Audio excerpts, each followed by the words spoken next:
The cease and desist letter arrived on a Tuesday morning, demanding $50,000 in HOA fines within 72 hours. The charges ranged from unauthorized lakefront usage to creating a hostile environment for seasonal residents. My hands trembled as I read the final line threatening foreclosure on the house my late father had built with his own hands 30 years ago.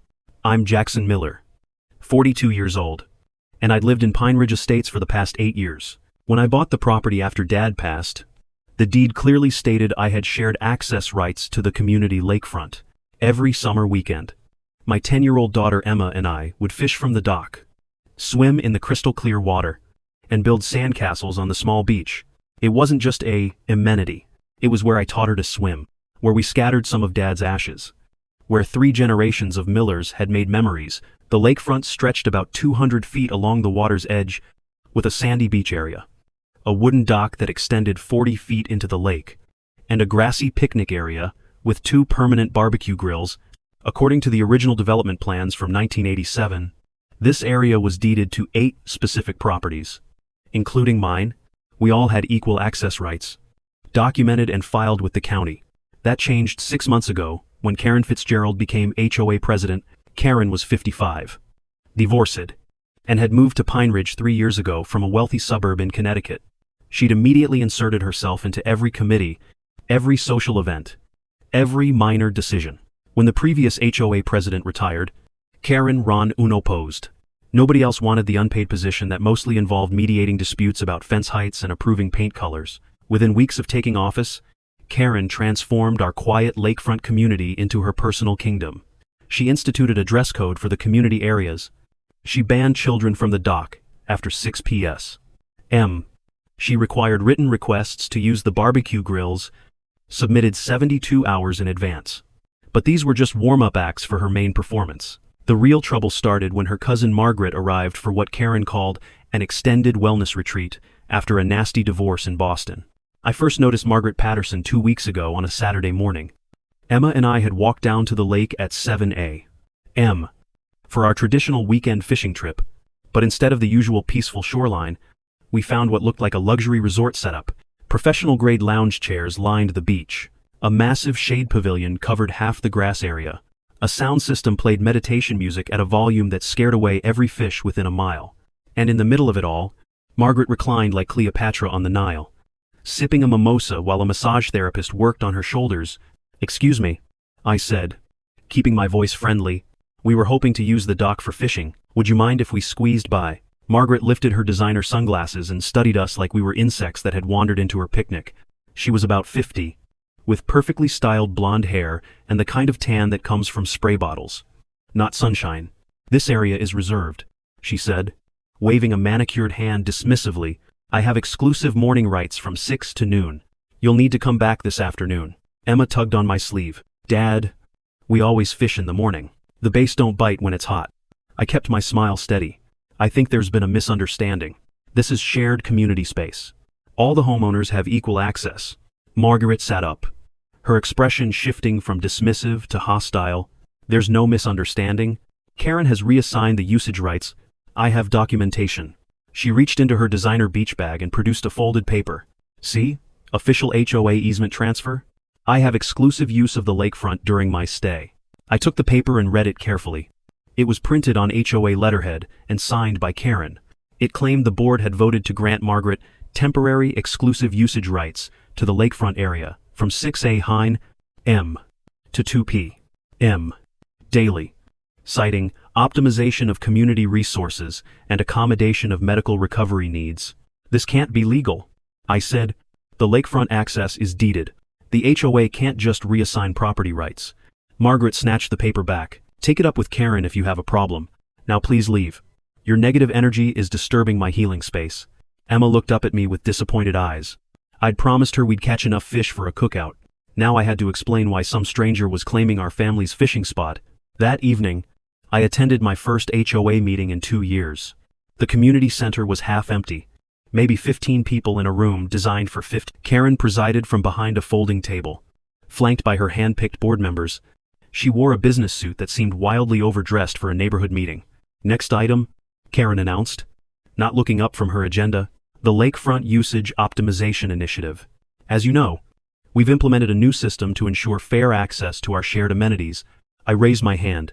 I'd like to discuss this new system. My understanding is that lakefront access is deeded to specific properties.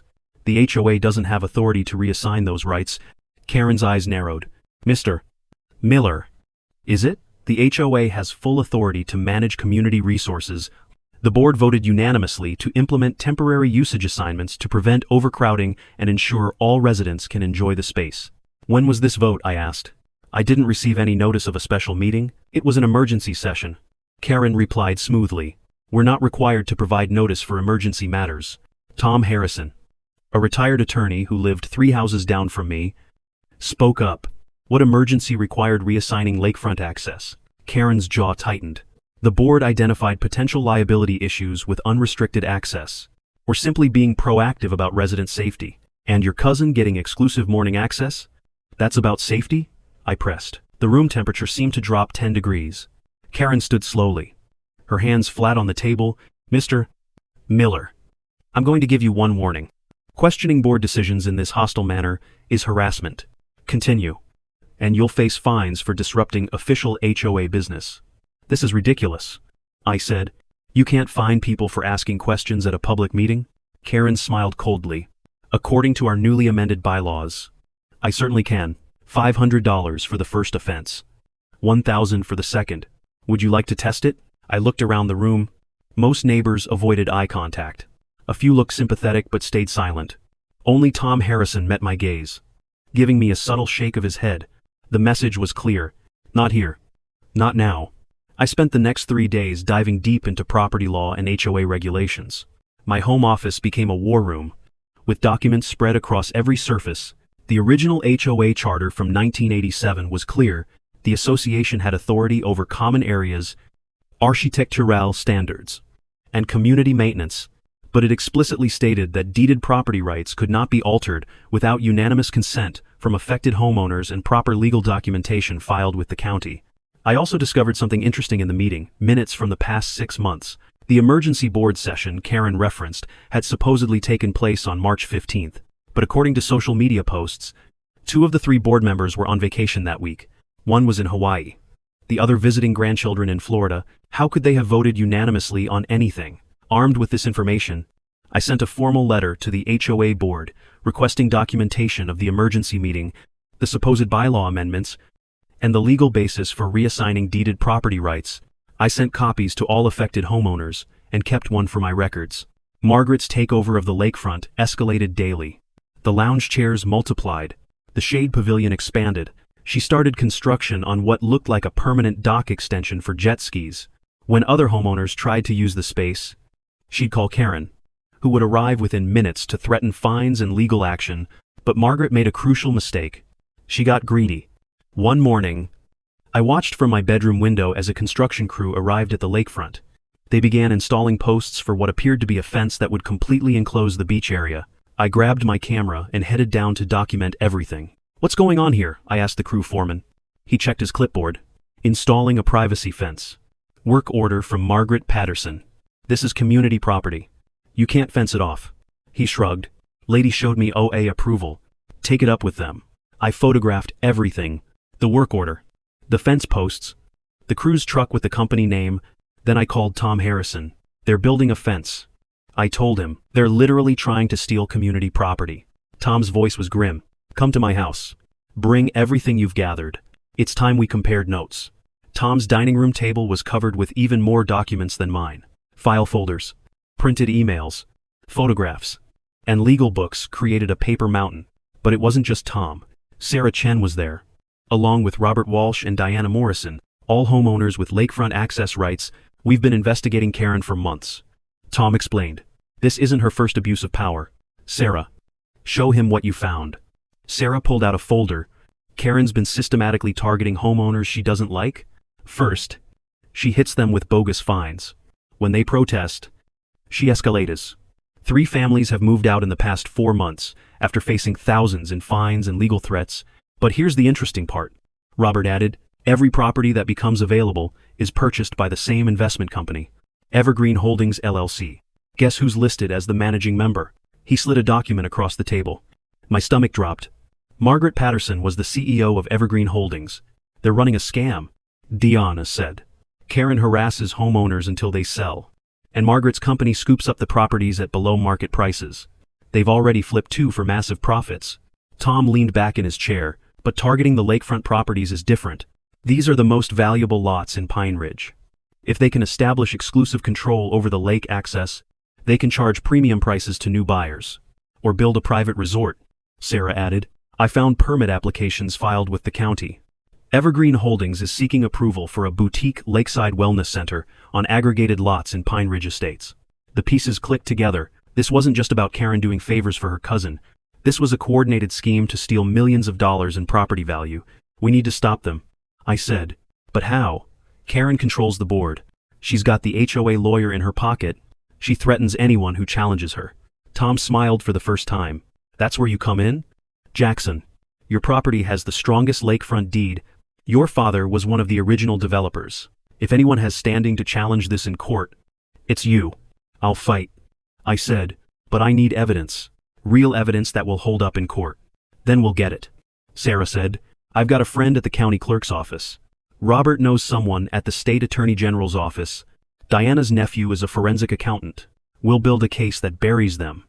Over the next week, our informal resistance network grew. We met in secret, communicated through encrypted messages, and slowly assembled a damning portfolio of evidence. The fake board meetings, the forged documents, the connection to Evergreen Holdings. It was all there. But Karen had sources too. Someone tipped her off about our investigation. The retaliation came swift and brutal. I woke up to find my mailbox stuffed with violation notices. Grass too long, trash cans visible from the street, unauthorized bird feeder. Each carried a fine ranging from $200 to $500. The total was over $3,000. Due within 30 days. But that was just the appetizer. The main course arrived that afternoon. Emma came home from school in tears. Dad, am I in trouble? A lady came to school and pulled me out of class. She asked all these questions about you and said you might have to go away. My blood turned to ice. What lady? What did she look like? Emma's description matched Karen perfectly. She'd gone to my daughter's school, claimed to be investigating household safety concerns, and interrogated a 10-year-old about our home life. I called the school immediately. The principal was mortified. Karen had presented herself as a county social worker conducting a welfare check. She'd shown official-looking credentials and convinced them to let her interview Emma alone. That crossed every line. Threatening me was one thing. Targeting my daughter was unforgivable. I marched down to the lakefront where Margaret held court in her stolen paradise. Karen was there too, sipping wine and laughing with her cousin. They fell silent as I approached. We need to talk, I said, fighting to keep my voice level. Karen stood, smoothing her skirt. Mr. Miller, you're in violation of the restraining order. What restraining order? She produced another official-looking document, the emergency HOA injunction prohibiting hostile residents from approaching board members. Violation carries a $5,000 fine and potential criminal charges. You went to my daughter's school? You impersonated a social worker. That's a felony. Karen's smile was pure venom. I have no idea what you're talking about. But if Child Protective Services is investigating you, perhaps you should focus on being a better parent instead of harassing successful women. Margaret laughed, a sound like breaking glass. Maybe if you can't afford to live here anymore, you should consider selling. I know people who might make you a fair offer. That's when I noticed something that changed everything. Margaret was wearing a distinctive bracelet, gold, with a charm shaped like a lighthouse. I'd seen that bracelet before, in a photograph on Tom Harrison's investigation board. It belonged to the previous HOA president, Eleanor Westfield, who died suddenly 6 months ago, right before Karen took power. Nice bracelet, I said carefully. Where did you get it? Margaret's hand moved to cover it instinctively. It was a gift. From Eleanor Westfield? The color drained from both women's faces. Karen stepped forward. You need to leave. Now. I backed away slowly, my mind racing. Eleanor had been 78. Healthy. Sharp as a tack. She died of a sudden heart attack, just days after announcing she was investigating financial irregularities in the HOA accounts. Her death had seemed tragic but natural. Now I wasn't so sure. That evening, Tom Harrison called an emergency meeting of our group, but when I arrived at his house, something was wrong. Tom's wife met me at the door, her face pale. He's in the hospital, she whispered. Heart attack this afternoon. Right after Karen visited to discuss his violations, the others were already there. Fear written on every face. Tom was stable but unconscious. The doctors said he'd ingested something that triggered cardiac arrest. They were running toxicology tests. This has gone too far. Robert said, "We need to contact the FBI. This is beyond HOA politics." Diana was crying. She killed Eleanor. She tried to kill Tom. We're all in danger. Sarah held up her phone. "I just got a text from my contact at the county. All our property deeds were refiled yesterday. Someone added a clause granting the HOA emergency seizure rights in case of financial default. Our signatures were forged." The room erupted in panicked voices. But I stayed quiet. Thinking about that bracelet. About Eleanor's death. About Tom fighting for his life. About my daughter being pulled from class and interrogated. "No," I said finally. "We're not running. We're not backing down. They've shown their hand. They're desperate enough to attempt murder. That means we're close to something big." "Jackson's right," Sarah said. "If we scatter now, they win. We need to stay together and see this through." I stood up. Decision made. I'm going to build a fence. Everyone stared at me like I'd lost my mind. They want the lakefront? Fine. But they're only entitled to half. I'm going to survey the exact property lines and build a fence right down the middle. Through the beach. Through the dock. Straight into the water if necessary. Robert laughed nervously. "That's insane. Karen will go ballistic." "Exactly. When people like Karen lose control, they make mistakes. Big ones." Diana nodded slowly. "It's brilliant. You'll force them to either accept the fence or challenge it legally.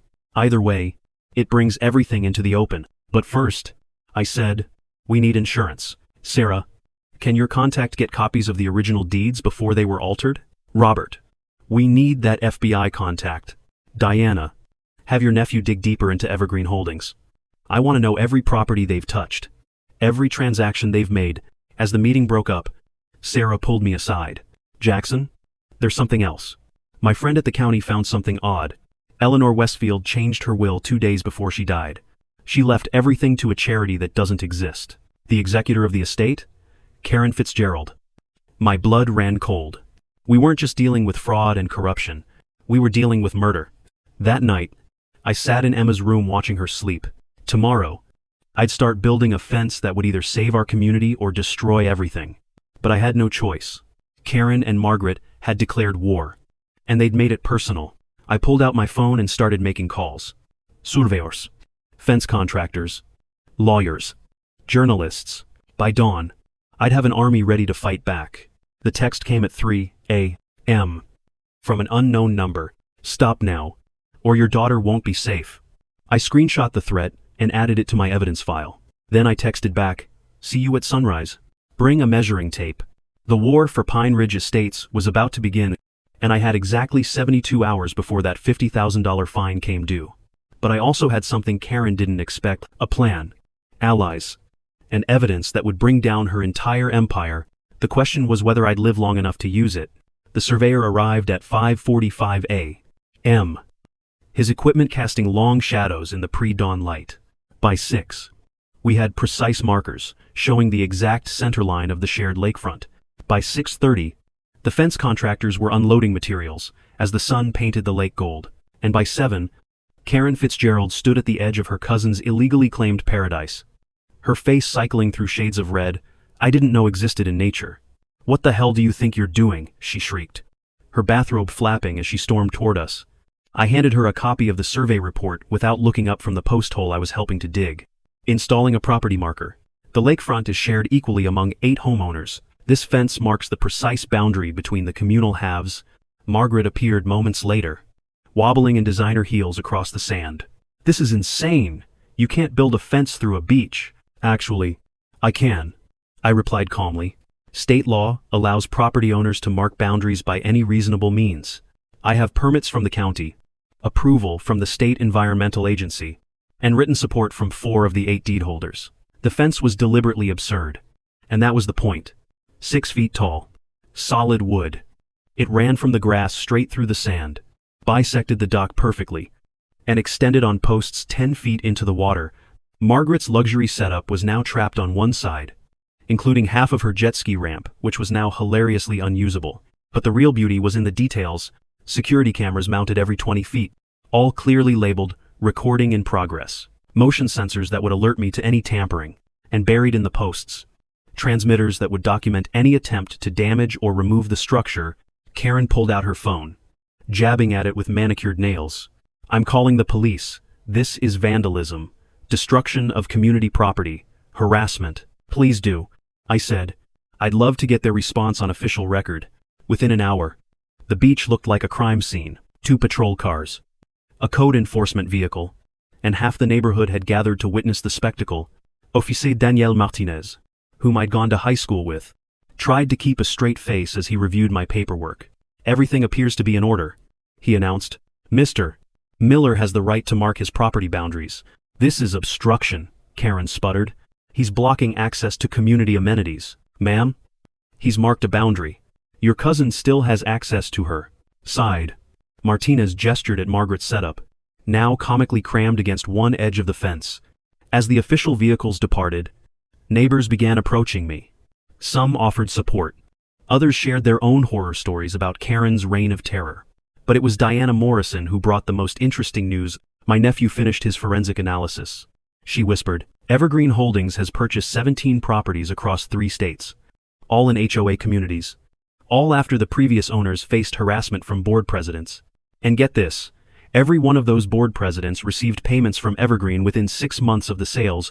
How much did Karen get? Nothing yet. But there's a pending wire transfer for $200,000. Scheduled for next week.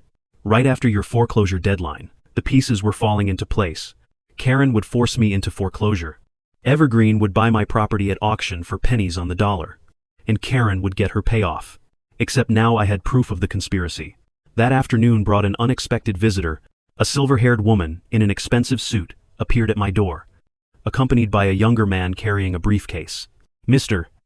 Miller? I'm Patricia Westfield Callahan, Eleanor Westfield's daughter. This is my attorney, James Chen. We need to discuss my mother's death. I invited them in, my pulse quickening. Patricia's eyes were red-rimmed but determined. I've been investigating my mother's death for months, she began. She was in perfect health. Her heart was strong. The night she died, she called me, terrified. She said she'd discovered something about Karen Fitzgerald that could land her in prison.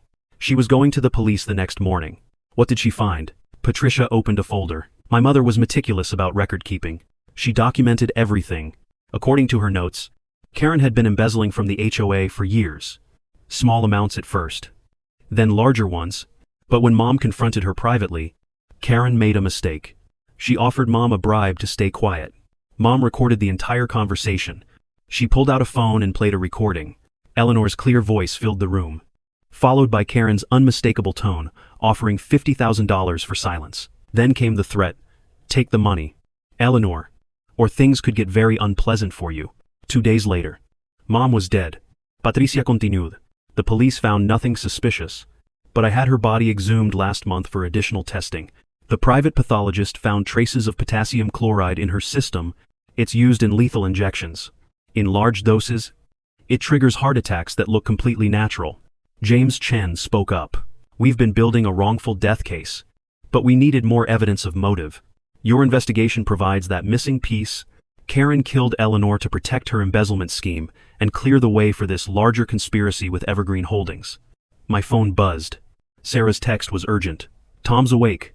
He has something critical to tell you. Come to the hospital now. At the hospital, Tom looked fragile but fierce. His wife held his hand as he spoke in a raspy whisper. Karen visited me yesterday. Brought cookies as a peace offering. I was stupid enough to eat one. 20 minutes later, my chest felt like it was exploding. He paused, gathering strength. But before that, she made a mistake. She bragged, said by next week, she'd own half of Pine Ridge. Said Margaret had buyers lined up for a resort development that would make them millions. Did anyone else hear this? Tom smiled weakly. I've been recording every interaction with Karen for months. It's all on my home security system, including her bringing those cookies. We had her.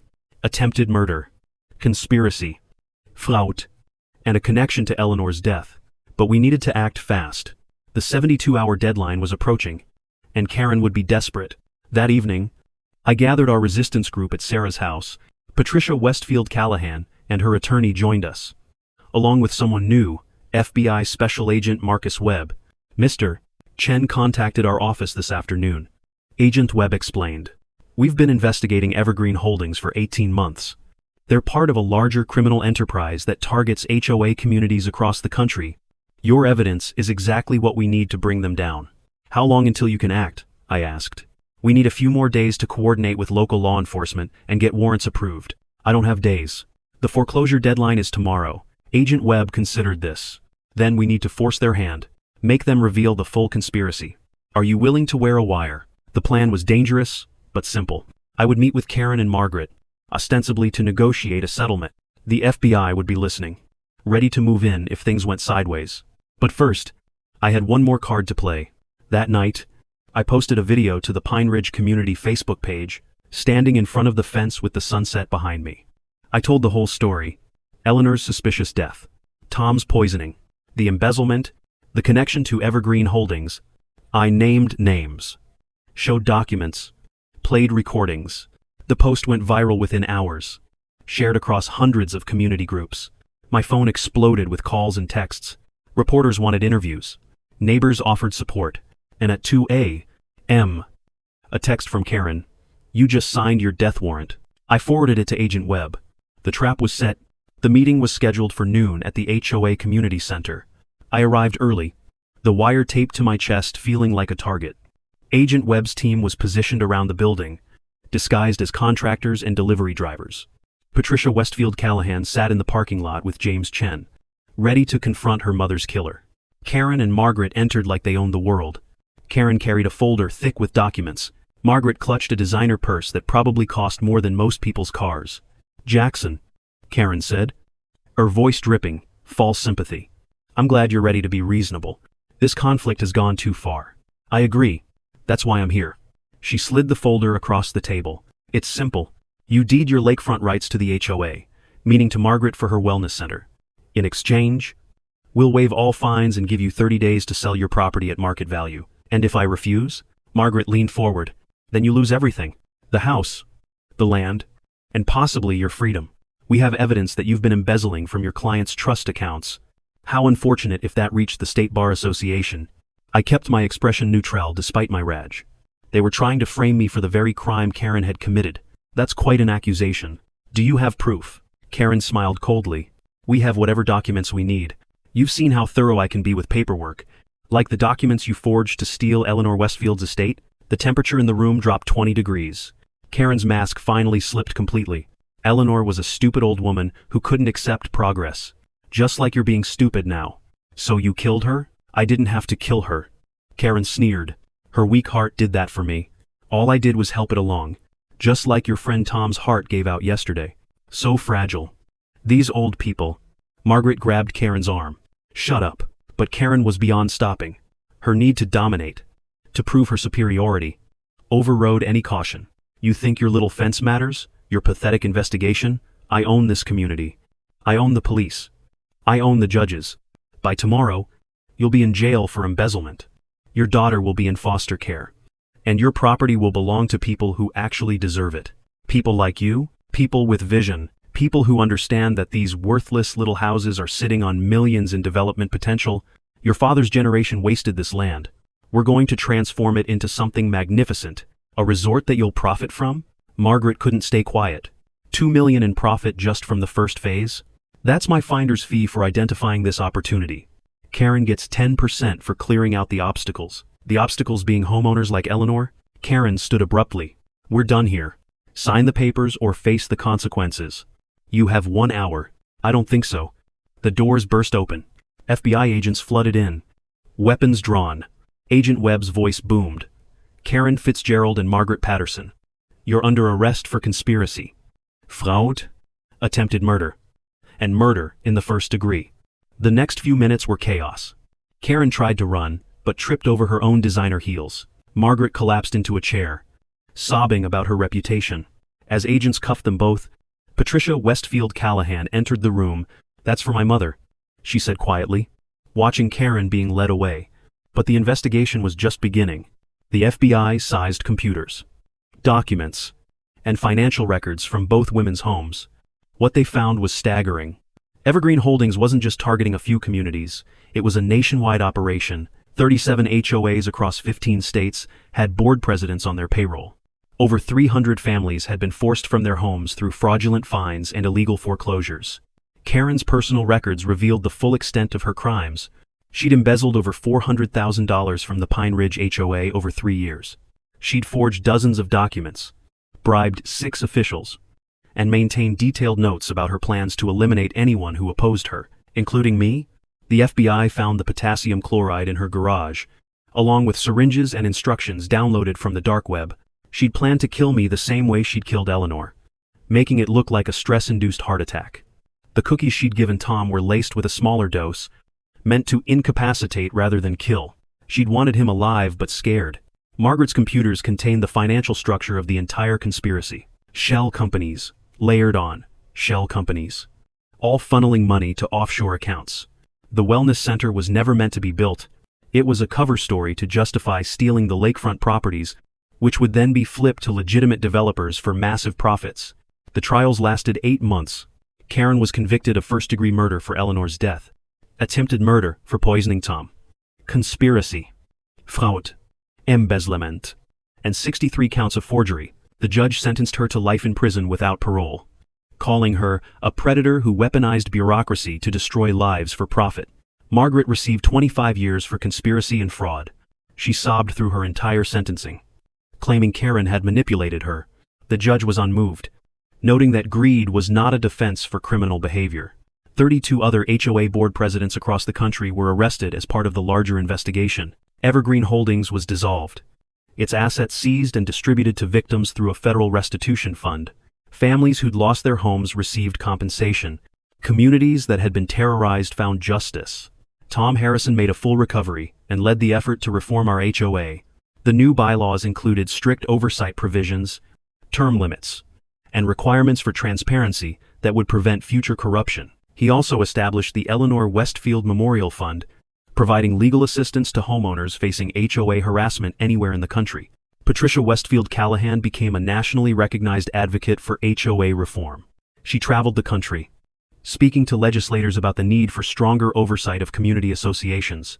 3 states passed Eleanor's Law, making it a felony to use HOA positions for personal gain. Sarah Chen wrote a book about our experience that became a bestseller.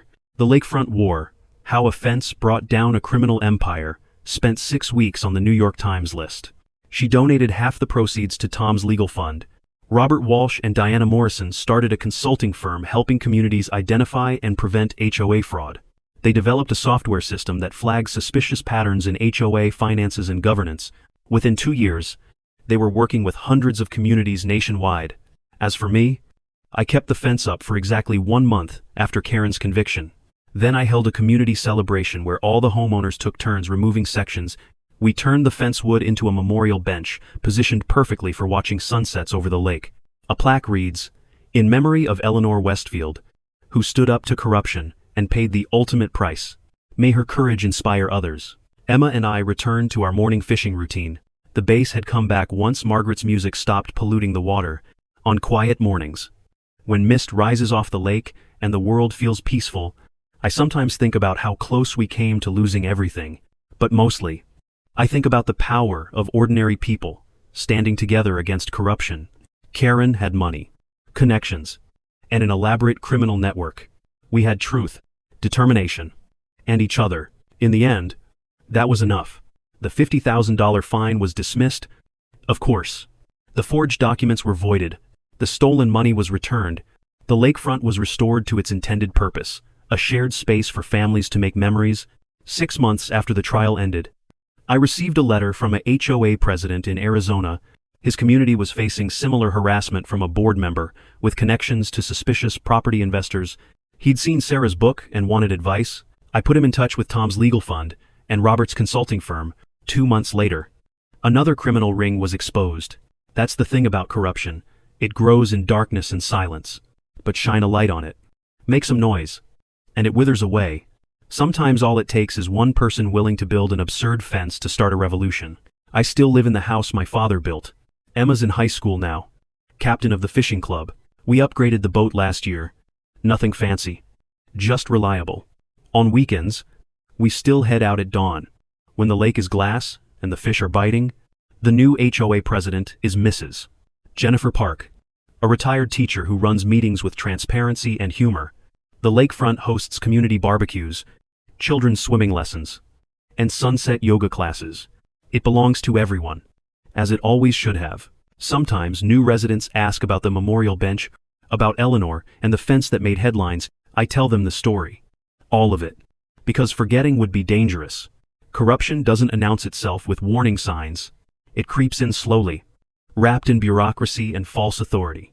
But I also tell them about hope, about neighbors who became heroes, about justice that seemed impossible until we made it inevitable, about a simple wooden fence that brought down a multi-million-dollar criminal enterprise. The lake remembers everything. On calm mornings, you can almost see the ghost of that fence line, dividing the water. But now, it's just a memory. A reminder that sometimes the most powerful statement you can make is to draw a line and say, this far, no further. Karen Fitzgerald will spend the rest of her life in federal prison. Margaret Patterson won't be eligible for parole until she's 75. The message to other would-be HOA tyrants is clear: we're watching, we're recording, and we're not afraid to build fences. The sun sets now over a free lakefront, painting the water gold and pink. Children play where Margaret's illegal empire once stood. Families gather where corruption tried to take root. And somewhere in federal prison, Karen Fitzgerald has decades to think about how her greed destroyed not just others' lives, but her own. Justice doesn't always come quickly. Sometimes it requires patience, courage, and the willingness to do something everyone else thinks is crazy. But when it finally arrives, when the handcuffs click and the gavel falls, when the victims find peace and the community heals, that's when you know every sleepless night was worth it. The fence is gone, but its legacy remains. In every HOA meeting that follows proper procedures, in every homeowner who questions suspicious fines, in every community that refuses to let corruption take root, we saved our lake. We saved our homes. Most importantly, we saved each other. And if another Karen Fitzgerald ever tries to steal what belongs to the people, she'll find us ready. With surveyors, gamitas, and if necessary, another fence that cuts straight through paradise. Because that's what neighbors do. We stand together, we protect each other, and we never, ever give up. Emma, now 17, started a nonprofit called Students Against HOA Abuse. What began as a school project evolved into a national movement. Young people who'd watched their families suffer under corrupt boards finally had a voice. She spoke at conferences, created educational materials, and built a network of youth advocates. Dad, she told me one evening, I used to be embarrassed by the fence. Now I realize it was the bravest thing you could have done. You showed everyone that fighting back doesn't always look conventional. Her organization grew to 50 chapters across 20 states. They monitored board meetings, educated homeowners about their rights, and maintained a database of suspicious HOA activities. 3 major criminal investigations started because of tips from Emma's network. Tom Harrison, fully recovered and energized by our victory, ran for state legislature on a platform of property rights reform. His campaign slogan was simple: no more Karens. He won by a landslide, becoming the leading voice for homeowner protection in state government. His first successful bill required all HOA board members to undergo background checks and ethics training. His second established a state ombudsman office to investigate HOA complaints. By his third term, he'd transformed how community associations operated statewide. Sarah Chen's book success led to a documentary series on Netflix called The HOA Files. Each episode explored a different case of board corruption across America. Our story was the pilot episode, watched by 12 million people in its first week. The series had an unexpected effect. Dozens of corrupt board members resigned rather than risk exposure. Others came forward with confessions, hoping for leniency. The FBI created a dedicated HOA fraud task force, staffed by agents who'd worked our case. One particularly satisfying development came when Margaret's ex-husband contacted me. Richard Patterson had been searching for evidence of Margaret's hidden assets during their divorce, but found nothing. Our investigation revealed offshore accounts containing $3 million, all stolen from victimized homeowners. She destroyed our marriage with her greed. Richard told me over coffee, I'm testifying at her appeal hearing. She won't manipulate anyone else. Margaret's appeal was denied. The judge added 5 years to her sentence for perjury after evidence emerged that she'd lied repeatedly during trial. Her designer clothes and jewelry were auctioned off, with proceeds going to victim restitution. But the most meaningful changes happened right here in Pine Ridge. Our community became a model for HOA governance done right. Delegations visited from around the country, wanting to understand how we'd transformed from a dictatorship to a democracy. We instituted monthly community dinners at the Lakefront, where board business was discussed over potluck meals. Meetings became celebrations rather than confrontations. Transparency wasn't just a policy, it became part of our culture. The lakefront itself was redesigned through community input. We added a children's playground, exercise stations, and a butterfly garden in Eleanor's memory. The dock was expanded, with fishing platforms accessible to wheelchairs. Every improvement reflected our shared values rather than one person's vision. Property values in Pine Ridge increased by 30%, not because of luxury developments, but because people wanted to live in a community that had proven it could stand together against corruption. Young families moved in, drawn by stories of neighbors who'd fought for each other. I started a consulting business helping other communities facing similar challenges. The calls never stopped coming. A family in Texas facing foreclosure over paint colors, a retirement community in Florida where the board president was selling common areas to his relatives, a historic neighborhood in Virginia where fabricated violations were driving out longtime residents. Each case was different, but the patterns were unmistakable. Corruption flourished where residents felt powerless, where boards operated in secrecy, where fear silenced dissent. But it crumbled when people stood together, demanded transparency, and refused to be intimidated. 5 years after building the fence, I was invited to speak at Harvard Law School. Standing before future attorneys, I shared the lesson that no textbook could teach. Sometimes the law isn't enough. Sometimes justice requires creativity, courage, and the willingness to look foolish in pursuit of truth. The fence was absurd, I told them, but absurdity was the point. It made people pay attention. It forced the corrupt to reveal themselves. It showed that ordinary citizens could fight back with extraordinary methods. After the lecture, a student approached me. She was from a family that had lost their home to HOA corruption in Ohio. My story had inspired her to pursue law specifically to fight these injustices. She wasn't alone. Fence law had become a specialty, with firms dedicated to protecting homeowners from board abuse. Back home, the memorial bench by the lake had become a pilgrimage site of sorts. People drove from hundreds of miles away to sit where Eleanor had made her stand, to see where the fence had divided the water, to understand that ordinary places could be battlegrounds for justice. I kept Eleanor's picture on my desk, a reminder that courage often comes with a cost. Patricia Westfield Callahan and I became close friends, bound by our shared loss and triumph. She established an annual award in her mother's name, recognizing individuals who stood up to HOA corruption. The first recipient was Tom Harrison. The second was a grandmother in Nebraska who'd exposed her board's embezzlement scheme despite death threats. The third was a disabled veteran in Georgia who'd fought illegal accessibility restrictions. Each story reinforced that we weren't alone, that communities across America were finding their courage. Karen, serving her life sentence in federal prison, occasionally made the news. She tried to run an intimidation scheme among inmates, creating a prison HOA that extorted commissary money. It lasted exactly 2 weeks before authorities shut it down and added another year to her sentence for racketeering.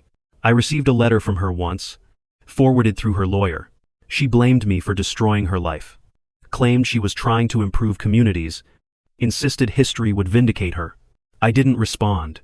Narcissists like Karen never accept responsibility. Prison walls couldn't contain her delusions of grandeur. Margaret was different. After 3 years inside, she sent a letter of apology. Prison counseling had forced her to confront her greed and entitlement. She expressed genuine remorse for her actions and asked if there was any way to make amends. I forwarded her letter to the Victim Restitution Fund, suggesting she donate any remaining assets. She did. The fence posts had long since been removed from the lake, but on certain mornings, when the light hit just right, you could still see the holes in the sand where they'd stood. Ghost marks of a battle won. Reminders that sometimes the most powerful statement is the one everyone calls crazy. My daughter Emma graduated as valedictorian, her speech focusing on the power of community action. She'd been accepted to Yale, planning to study law and public policy. The little girl who'd cried when strangers stole her fishing spot had grown into a young woman determined to prevent others from suffering the same injustice. "You taught me that fences aren't just about keeping people out," she said in her speech. "Sometimes they're about defining what we won't accept, drawing lines that protect what matters most." As I write this, 10 years after that first confrontation with Karen, Pine Ridge Estates stands as proof that corruption doesn't have to win. Our lakefront hosts wedding celebrations and birthday parties, sunrise, yoga, and sunset fishing. Children who weren't born during our fight grow up, assuming this freedom is normal, which is exactly as it should be. The new HOA president is a young father who moved here because of our reputation for fairness. Board meetings are streamed online. Financial records are posted monthly. And every decision requires genuine community input. What was once a dictatorship has become a model democracy, and that's the real lesson of the fence. Not that we won. Though victory tastes sweet, not that justice prevailed. Though prison bars hold those who thought themselves untouchable, the real lesson is simpler. We are not powerless unless we choose to be. So if you find yourself facing your own Karen, remember the fence. Remember that sometimes the craziest response is the sanest choice. Remember that corruption fears nothing more than citizens who refuse to be afraid. The sun rises over Pine Ridge Estates, painting the lake in shades of gold and possibility. Somewhere, in a federal prison cell, Karen Fitzgerald watches the same sun through bars of her own making. And here, where freedom was fought for and won, we remember that the price of liberty isn't just eternal vigilance. Sometimes, it's the courage to build a fence that everyone calls insane.